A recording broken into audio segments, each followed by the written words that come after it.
Could positive thinking actually be making you feel worse? Here's my issue with positive thinking. It's not that it doesn't work, because it does. The science backs that up. Neuroplasticity is a well-established concept that proves our brains can form new physical pathways by repeatedly thinking in different ways. That part is real. The problem is how positive thinking is often framed.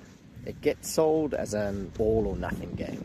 In other words, think positively and you can will away all of your problems or just make anything happen. The problem with that is that when we have negative thoughts, it forces you to feel like you're failing. So in this framing, difficult thoughts stop being part of normal human experiences and they start feeling like personal shortcomings. And that's where things get really messy, because now you're dealing with whatever the original difficult thought was in whatever the situation was, plus guilt or frustration for not thinking positively enough. And that creates this double layer of suffering. And all of it comes from treating negative thoughts as a sign that something has gone wrong, or that you've just not been positive enough.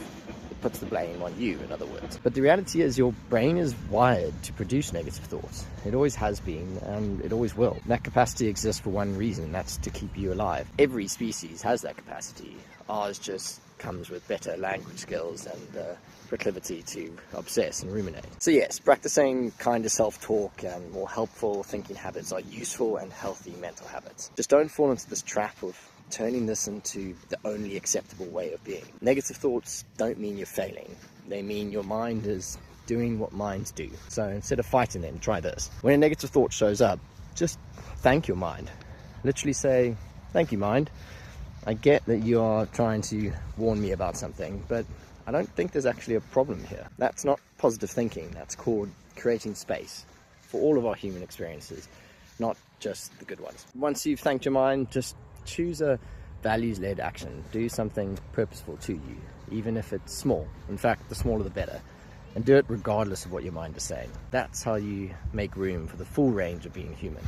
Not by forcing optimism, but by acting with intention, even when your thoughts are quite noisy. And that's the difference between wishful thinking and living with intent.